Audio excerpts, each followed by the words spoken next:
What if there's something you haven't learned yet that can change everything?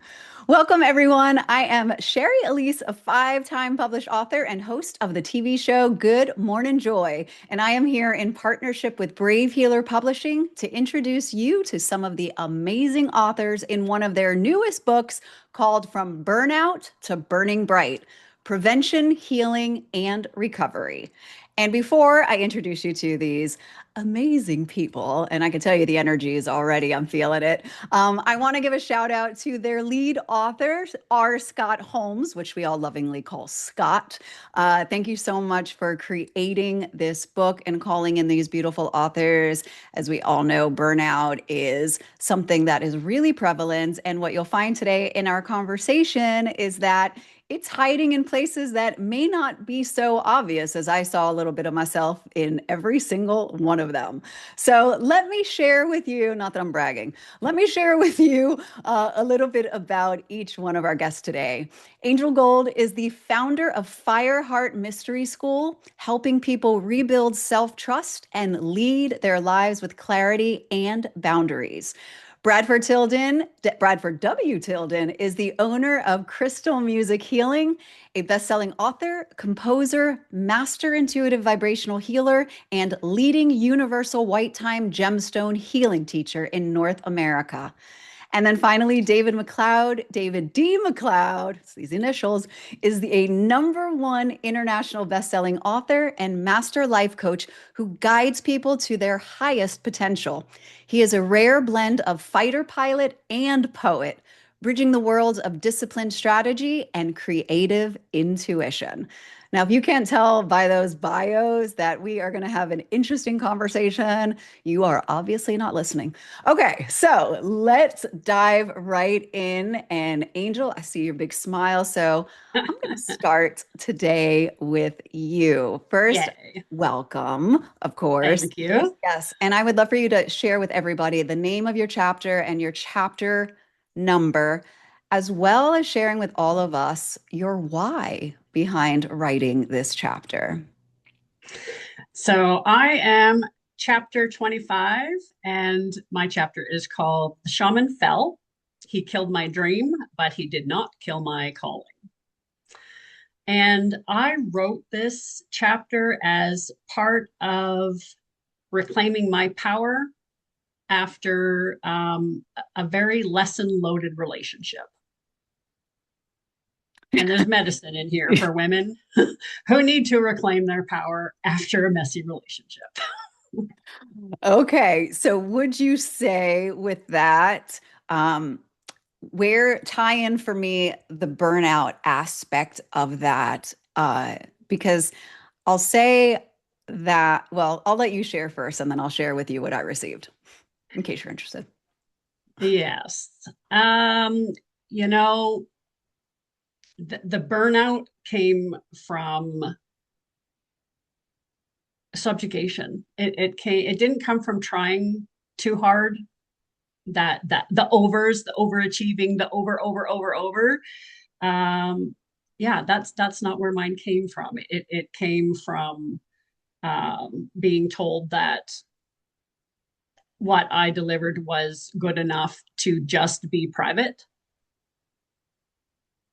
that my medicine wasn't supposed to be in the world. It was just supposed to be in his house. Hmm. So I'll say this, and what I loved about each one of your chapters is that what you shared in your personal journeys with burnout was not what you just said, like the standard and what you think about, constant productivity or constant just going, and not like I received, as I mentioned in the start, I saw myself in each one of you in a different way. And it was such like this eye-opening. It was such as eye-opening to see how burnout shows up in such different ways than what we expect. And I wrote down, Angel, burnout from trying to be burned. Right. For you, like it was this idea of taking what you shared in your chapter, which was this full you, and trying to, as you said in it, contain that and trying to burn that down. And I was like, woof. that, so I just like you shared that so powerfully, and we'll get into a little bit more a little later, but thank you for sharing that. I'm going Yeah, to ask. Yeah. Yeah. burned down by the fire captain, right? Yeah. Wow. David, welcome, of course. Thank you. And yes, share with us the name of your chapter and chapter number, as well as talk to us a little bit about why you wrote this chapter for this burnout book. I'm gonna take this in reverse because first of all, when I first found out that Scott was writing this book, you know, I thought about it, and of course I want to support Scott. He's a good friend of mine, and I thought I'd really love to participate, but I'm not resonating with this topic. And so it's funny, I just kind of let it go. And then he came back to me probably a month or so, or maybe even a little bit longer after he started going after authors. He said, "Look, David, I really want you to come and write a chapter for me." And I said, "Oh, man." So I said, "Okay, I'll do that." And so I had to think about it. And I realized that for me, burnout, I didn't really resonate with the idea of burnout. I mean, I've certainly had my experiences in life where I've overexerted, I've gone too far, but they were generally very short-lived kind of experiences. And I didn't really equate those with burnout. I just said, okay, I'm tired, I need some rest kind of thing. But Hmm. when I really started looking at this idea of burnout and seeing how it shows up for other people, I said, oh yeah, I think I can relate to that. But for me, burnout was a long, slow burn Word. as it happened. And so I ended up looking at my entire process of burnout from a whole different perspective. What did I get out of it, out of the process of my burnout? And what it came to was being aligned at last. And that is the title of my chapter. So aligned at last, chapter 17, using purpose and integrity to heal from burnout. And I realized I had been doing that without really being consciously aware of the whole burnout phenomenon. But I'll tell you, and I know that this is probably, well, I believe it's true for Angel as well. This was a challenging chapter for me to write because, I had to figure out, well, how do I cram a 40 or 50 year process into a short, 3,000 word chapter in a way that makes sense. And so I had to just pick one simple time point on my journey of burnout and say, okay, I'm going to focus on this. This is when I really started to notice that things maybe weren't going right. And so that's the part I wrote about in my chapter, but it was really, like I said, a long, slow burn. Well, I will say, David, that I love your choice of what you zoned in on, because what I received in reading that was just the exhaustion and real burnout of not being yourself, of how Right. much work it takes to be somebody else. And like I said, in terms of relating, like I know that people pleaser. I know the saying yes. I know all of that, and how you did enlighten me to different ways that that can show up. So it was, although it was a challenge for you to write it or to zone in, it was really, and I've said this before about your writing, really well written and really enlightening. So thank you Well, for thank that. you for that. And Yeah. I think, you mentioned the word exhaustion, and I think a lot of people will resonate with that word. The problem is when it takes so long to get to that state, you don't even notice. It's like Yeah. I've been exhausted for years and I didn't even know it. Yeah. So yeah, and I think a lot of people are going to experience it that way. So anyway, I'm not Yeah. everybody, of That's course, but right. yeah. But that's, and I think that's why I for sure use that word, because there's often this, I feel like, I don't know, you guys, like this unexplained, like, you just, people go, how are you feeling? And everyone's just like, I'm tired. And there's no reason except maybe digging in. And I'll get to you now, Bradford, but digging into the ways that that exhaustion or burnout shows up that we're so unaware of, and how it just picks at you. So Bradford, hi. Can you share with us the name of your chapter and the number, and then talk to us about why you decided to write this? Oh yeah. Did Scott drag you into? He approached me. We were in conversation, and I had Yeah. previously said to him, "I'm gonna." pause. I have 8 bestsellers with Brave Healers up to that point, and I said, Yeah. I'm done. And then he says, well, I really want your energy in the book, and he was like, please, please. He was like, and I was just like, and I checked in with my guides, and they said, you're gonna do this, and I said, okay. And Hmm. I had really no idea of the magnitude, the depth that writing this chapter would ask of me. So I wrote chapter 9, warning signs of burnout, identifying your toxic tendencies before it's too late. And I'm an emotional person. I'm feeling emotional not even talking yet. I've Feel you. over the course of my tenure at Brave Healers, I have chosen to take the opportunity to plunge as deep in as I was able to at the time, to expunge the traumas that had defined my life. And when this book came around, it was time to really go to the core of that defining moment in my life when I was 30 years old, when my dream was taken from me. And really looking at that and change through the process of writing, changing and discovering the truth behind my identity after I survived an AIDS-related illness. And I chose to focus on to start my chapter on the day of my hospitalization that occurred in Lisbon, Portugal. And I discovered that I was still 16 years later when writing this, that I was playing the victim. And Mm. I uncovered the real truth, that I was blaming others and blaming this and blaming that. And what I discovered, I don't want to spoil it for the reader, is that I was defiant, and I believed I was superhuman and I was indestructible, and that my guidance and spiritual reality that was propelling me into a global stage was sort of a failsafe from ever having anything happen to me, and that is far, far, far from the truth. I was completely disconnected from my body's needs, and also from the people who were there supporting me. I wasn't able to receive the energy that I needed to nourish me, even though I was giving and giving and giving, and just being called and stretching the cord of my capability to the max until it snapped, with a literal psychotic break. So it was a lot, and I'm so grateful that I had the opportunity to share this process and this truth in the writing. And I know how powerful it is to come with such vulnerability and transparency, which is helping me to continue to heal the shame and the guilt and all of that stuff that my reality is subject to because of society's current norms and belief structures.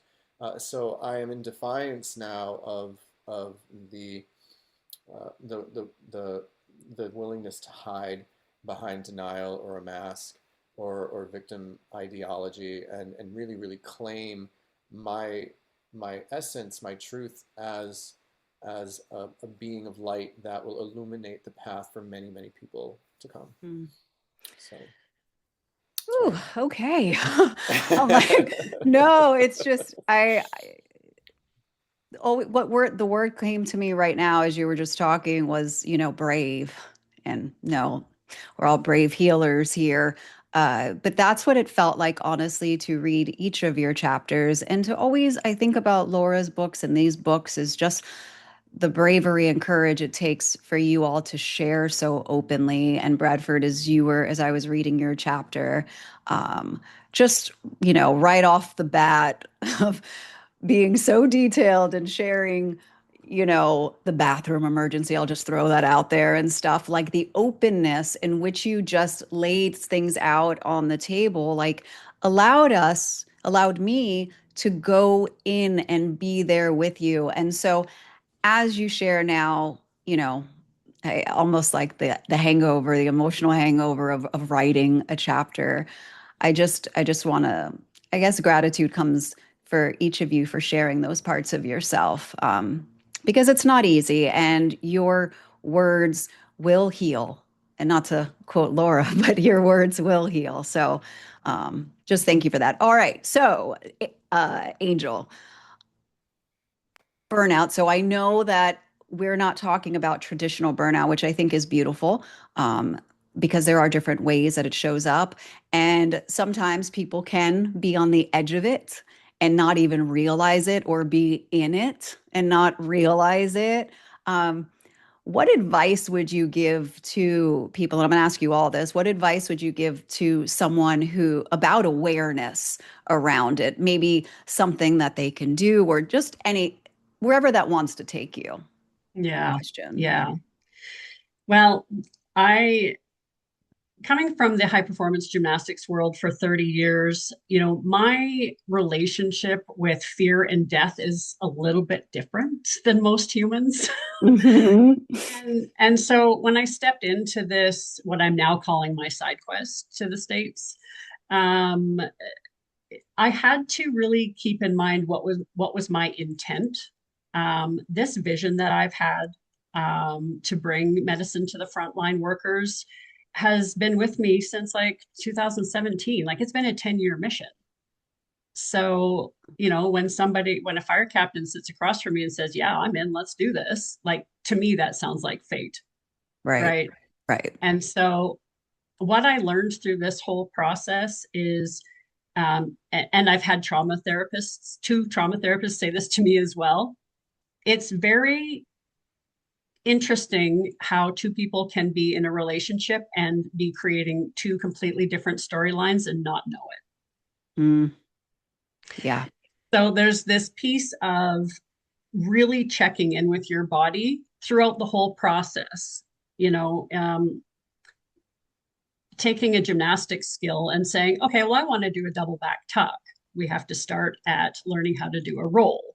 Like, there's steps. And there were so many times in my process where the steps didn't line up.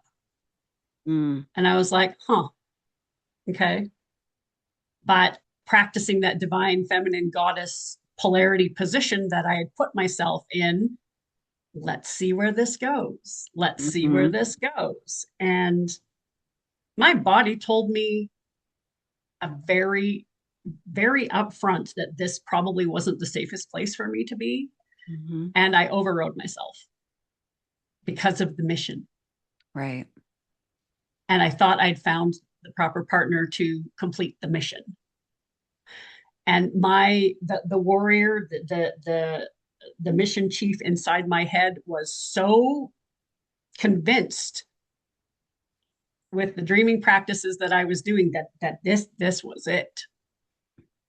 But what I now understand is, which I do as a high performance coach, I see the potential and don't meet the person exactly where they're at. And so meeting people where they're at, I think, is the medicine for that question. Mm-hmm. You can have the mission, but make sure you're still meeting the people where they're at.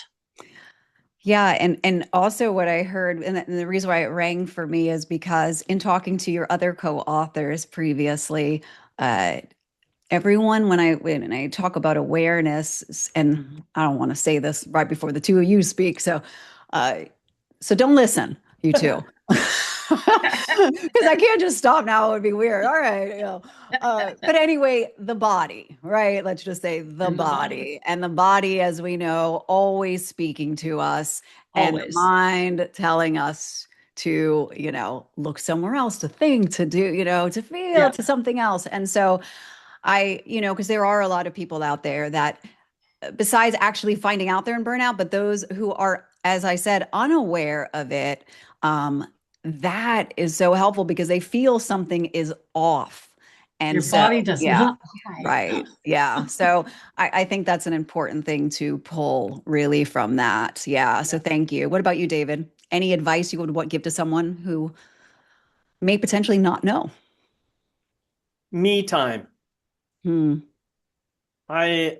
This is something that we definitely in our society do not generally recommend. We think about somebody who has a job and wants to take a vacation. It's almost always to take a vacation with somebody else, with a group of people, with your family, with your children, with your parents, whatever. And while that's great, what I believe is sometimes I just have to be by myself in a sacred place, wherever I choose that to be. For me, I love being outdoors in nature, going for a hike or something like that. But the reason I think me time is so important is because it gives me that space to just simply reflect what's going on for me. And for me personally, I don't just associate with my body, although I do listen to my body. I also listen to my mind, I listen to my heart, and I try to listen with great depth to my spirit. So, because I see myself as a holistic being of those four components: heart, body, mind, and soul. And so I don't like to just isolate one or the other. I think it's important to find a way to listen to all of those aspects, find a way to integrate what you learn from those aspects and bring it back to the truth of who you really are. That's really all that I can say. And people will say, well, I already know who I am, and I say, well, I will bet I can ask you a question and you will not be able to answer it. And especially if I ask you the same question over and over and over again, because you're going to get frustrated and you're going to try and find new answers. And after a while, you're going to realize, wait a minute, maybe none of those previous answers were true. Well, actually, they are true. It's just that now you're starting to see deeper and deeper aspects of yourself. And I think that's what's most important. When you get to a place of deeply knowing, embracing, expressing, and experiencing the deepest truth of who you really are, everything else just kind of magically comes into place, Yeah. To talk about the mission, for example, Angel, I can't have a mission unless I'm clear on who I am. If I try to have a mission that's not aligned with who I am, it's not going to work. So we have to come back to that really key question. Who am I? How does this show up in my life? How do I bring myself into alignment with this? So those are the things that I would recommend. Get clear on who you are and spend some time with yourself. Yeah. Alignment is the key, because when you're doing what it is that you love and what is connected to you, I feel like you're more fired up. No Right. fire intended, but yes. So thank you. What about you, Bradford? Share with us what advice you would give to someone who may not know. Oh, I enjoyed what Angel and David contributed immensely. Definitely sage advice there. Um, really, I'm drawing a blank, which is unlike me. You're taken by emotions right now. Yeah, Yeah. if someone's unaware of burnout, Or that they're on the verge of it, that they're, yeah, yeah, yeah, preventative. yeah, it's really just, it's about knowing your limits. And I think that's something that we can all, hear and be reminded of. Affirmation that really helped me and continues to help me is that I am more than enough. I am already more than enough. Most of us, especially in the holistic healing world, give and give and give and give, and we need to know our capacity. There's Society wants us to reach beyond capacity, to be more productive, more, and that in itself can be an addiction, and you just need to compel yourself to do more. It's like and and so just to reel it in and to be present with yourself and accept who you are and what you've accomplished, to really reflect on what you've accomplished and what you've already achieved realistically, and not minimize your accomplishments because you're in this locked mindset of lack of thinking you need to do more. So it's filling and changing your mindset with where you're at and what you're producing in your personal life, in your professional life, and really honoring what you have and what you've achieved, and being present in the present moment, I think, is important as well. And I find, and this might be cliche, but for me, meditation has been a tremendous tool. and I used to have to be doing something while meditating Mhm. because you need to do more. So I'd be doing an energy healing thing and I got to do that. And then I said, oh, what if I literally just sit there and do nothing? Is that possible? At Yeah. first it wasn't. And then I would feel guilty about it. And so all these emotions come up of this expectation. And who's really the one who's putting these pressures on you? Maybe your parents when you were a kid and you didn't want to do your homework, or Mhm. whatever. But you're a grown up now, and you can say, I'm enough. I am in this moment. I'm here to receive the divine support from the universe and my higher self and God and any other support systems that can only really communicate and connect with you when you quiet the mind.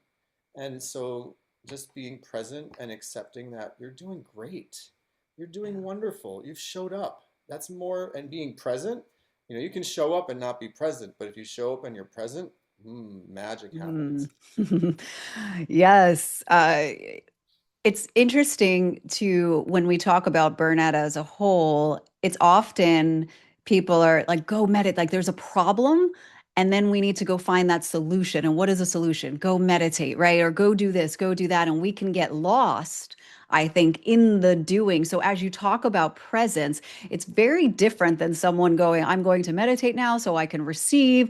Like what I hear you saying, and what I hear all three of you talking about is, the alignment, the connection to self, the being able to know your boundaries, really knowing who you are. It's just the sitting in, right? And not doing, and just the allowing, which feels like a very different energy than like, I have to go and do so I can fix this, which then just, I feel like adds to burnout, right? It's just another thing to do.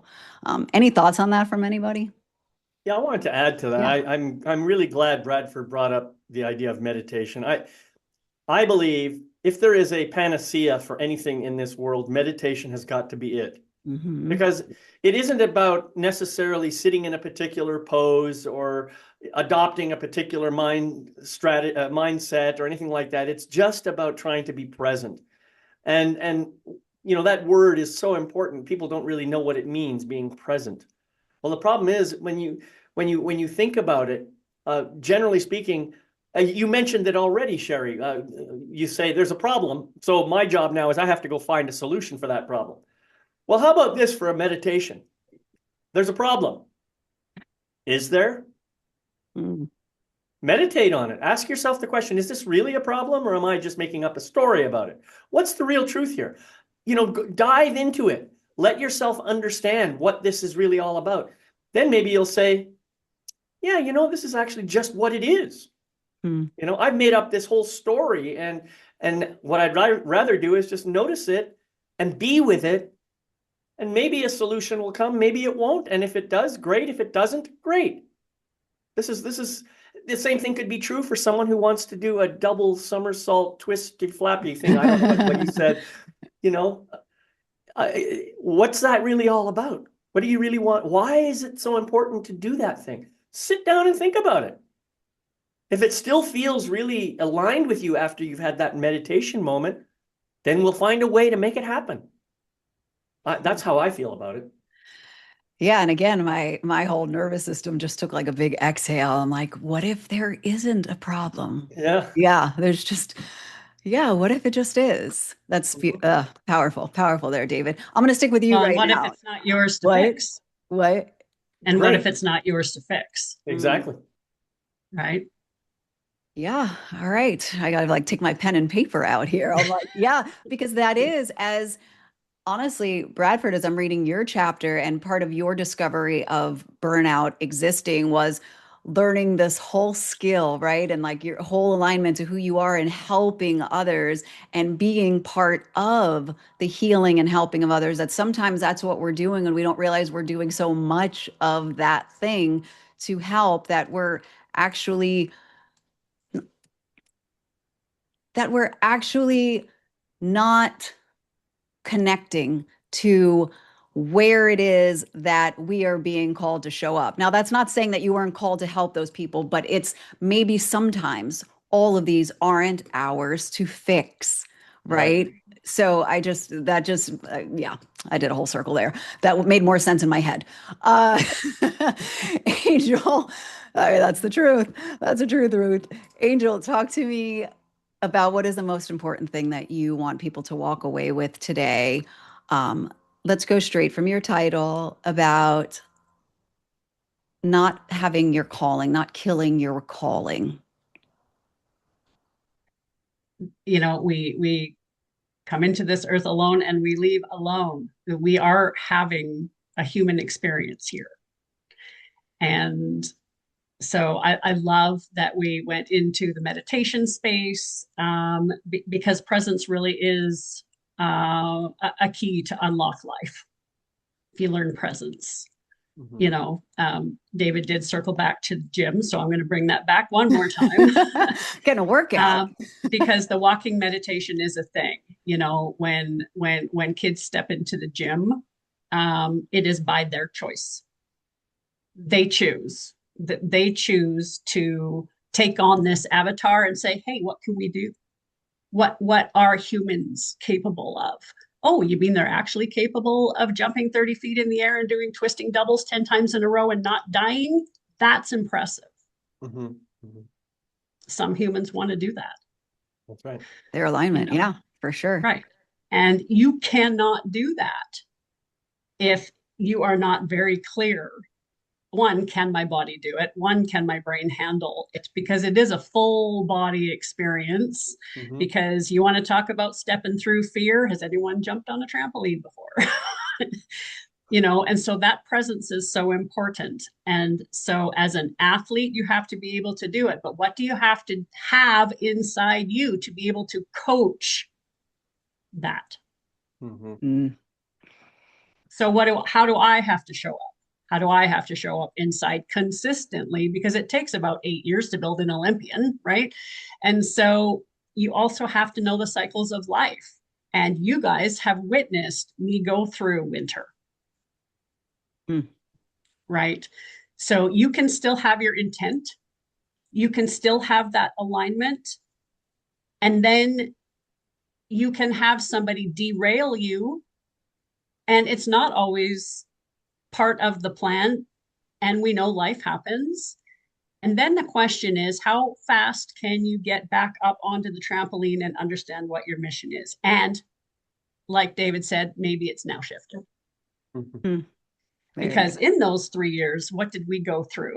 COVID, I went through menopause. I went through a traumatic surgery. I am now in my Crohn phase. I'm not even like he killed her, right? And so now, who's this? And I'm still figuring that out. You guys literally walked me through this, held that container for us to write these deep chapters. Like Bradford said, this was the most hardest chapter for me to write as well. Nobody wants to admit sexual assault. Nobody wants to admit their dream crashed hard. Now, how do we show up? Right. Picking up the pieces of the puzzle. Maybe we just want a new puzzle. And these are the things that I think humans are so scared to ask themselves. What now? Thank you for showing us. Thank you for showing us how to show up after you've crashed and burned. Yeah. Bradford, what is the most important thing that you want people to know about identifying their toxic tendencies? Because that was really powerful in your book, in your chapter. Really listen and prioritize honesty with yourself. But really, it's going back to the body. The body is your most precious gift. You wouldn't be here without it, like obviously. And it's also, it requires the most responsibility to take care of.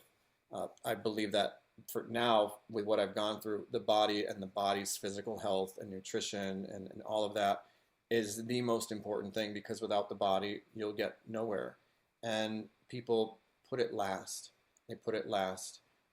David, you mentioned me time, self-care. Self-care has taken a huge leap forward on my priority list. Massage monthly, spa pedicure monthly, like yoga class twice a month. I mean, these things are what keep our body capable of assisting us in achieving our goals. And people don't want to pay money. This society is obsessed with tangible things. When I was in Europe, they value things differently. And when you pay a lot of money for good body work, you get so much better than a new blouse or a new purse. Let me just tell you that. I mean, really, it's so fundamentally important to have a positive relationship with your body and listen to it. Like Angel says, the body does not lie. So if anything, if anyone is struggling or aching, I remember I had back pain and I didn't realize I had back pain until I started going to a chiropractor, and then the back pain was gone. So really, really be honest with yourself. Do you feel like you are comfortable in your body? And does your body feel good? Does it feel good to be in your body? And if you don't, just find someone, some professional or some friend to help to sort of see what it is that your body is trying to communicate to you that you need to bring yourself back into physical balance. Once you have that and you start maintaining that and prioritizing that, it's amazing how everything else falls into place. It's like the universe is like, wow, this person really loves his body. Great. What else can we do now? Instead of running the risk of, just blindly rushing into burnout with all these toxic tendencies going unchecked. So really have an accountability with yourself and honesty. Yeah. Thank you. David, share with us the most important thing you want people to know about using their purpose and integrity to heal. Yeah, thank you. Well, as I think I mentioned at the beginning, well, not at the beginning, but during our conversation, I believe that there's nothing more important than knowing, embracing, expressing, and experiencing the full truth of who you really are. Everything else emanates out of that. So once you have a clear understanding of who you are, you will certainly at some point get connected to an idea of, well, why am I here? What's my purpose? What am I supposed to be doing? And your purpose is much bigger than just a goal, like losing 10 pounds, that's a goal. But a purpose to show up in the world and to bring more light, love, and happiness to as many people as possible, that's massive. That's huge. That's something that's going to outlive you. And if you want to find that kind of purpose, then you first have to start by knowing who you are. Then once you get there, now you can start. The reason I bring integrity into the mix is because integrity is just a process of aligning yourself so that all your thoughts, words, actions, and emotions point in the same direction. They're all pointing in the same direction, and particularly in the direction of your purpose, that big overarching purpose. So if you can get to that place, let me tell you, life just suddenly transitions. It doesn't matter what happens in your world, as long as everything that you are doing is in alignment with that, it's all perfect.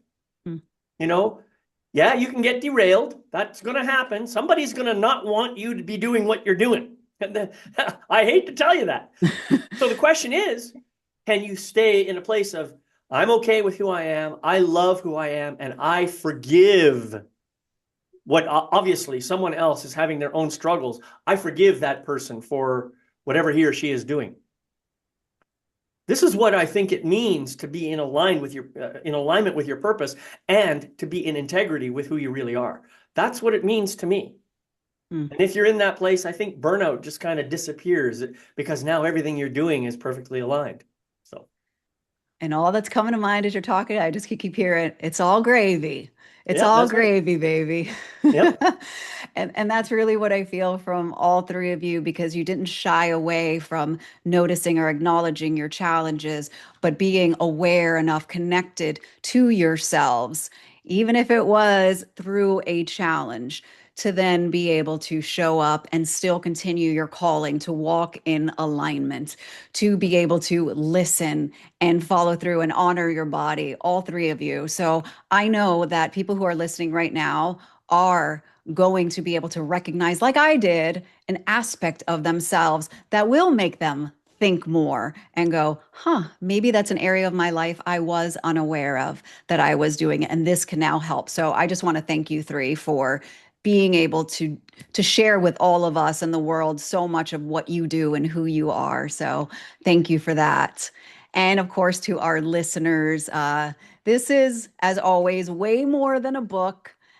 Brave Healer community is a generous community who is there for you to answer any questions that you have, to give you support on your own journey. So if anything that you heard today resonated with you, make sure that you drop down to the comments, because all of the authors' links are right there. And I'm certain that they'll be happy to connect with you and share what they have going on and help you in your journey. And of course, we hope that you hop on over to Amazon and grab a copy of this amazing book. The link is below.